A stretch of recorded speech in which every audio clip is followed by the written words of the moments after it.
સુરતના પુણા વિસ્તારમાં આવેલી હોસ્ટેલમાં બે જોડિયા બાળકોને જન્મ આપ્યા બાદ માતાની તબિયત લથડતા મોતને ભેટી હતી। માતાના મોતના પગલે પરિવાર પર આપ તૂટી પડ્યું હતું। મહિલા ડોક્ટરની બેદરકારીના પગલે આ ઘટના બની હોવાના પરિવારજનો દ્વારા આક્ષેપ કરવામાં આવી રહ્યા છે। આ સાથે પરિવારજનો દ્વારા હોબાળો મચાવીને મૃતદેહ સ્વીકારવાની મનાઈ કરી દેવામાં આવી છે। મૂળ અમરેલી અને સુરતના સનિયા અહેમદ વિસ્તારમાં આવેલી હોમ રેસિડેન્સીમાં 30 વર્ષીય નિકિતા નિકુલગીરી ગોસ્વામી સાથે પરિવાર સાથે રહેતી હતી। પરિવારમાં પતિ છે જે રત્ન કલાકાર તરીકે કામ કરી પરિવારનું ગુજરાન ચલાવી રહ્યા છે। લગ્ન થયા બાદ વર્ષો બાદ પત્નીને ગર્ભ રહેતા પરિવારમાં ખુશીનો માહોલ હતો। ગત તારીખ 30 નવેમ્બરના રોજ નિકિતાને પ્રસૂતિની પીડા ઉપડતા પુણા વિસ્તારમાં આવેલી સદવિચાર જનરલ હોસ્પિટલ ખાતે લઈ જવામાં આવી હતી, જ્યાં નિકિતાને ગર્ભ રહ્યા બાદ સદવિચાર જનરલ હોસ્પિટલમાં સારવાર ચાલી રહી હતી, જેને પગલે ગતરોજ 1 ડિસેમ્બરની સાંજે સિઝેરિયનથી ડિલિવરી કરવી પડે તેવી સ્થિતિ આવી ગઈ હતી।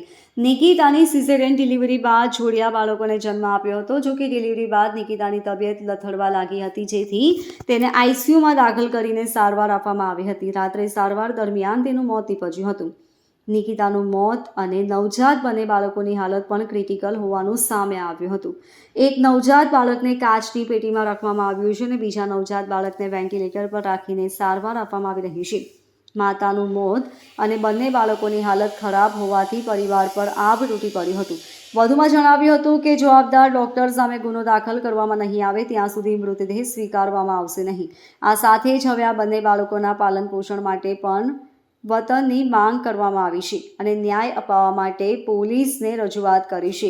પુણા પોલીસ પણ મહિલા ડોક્ટરનો પક્ષ લઈ તેને હોસ્પિટલ ખાતે લઈને જતા રહ્યા હોય તે પ્રકારનો પણ આક્ષેપ કરવામાં આવ્યો છે।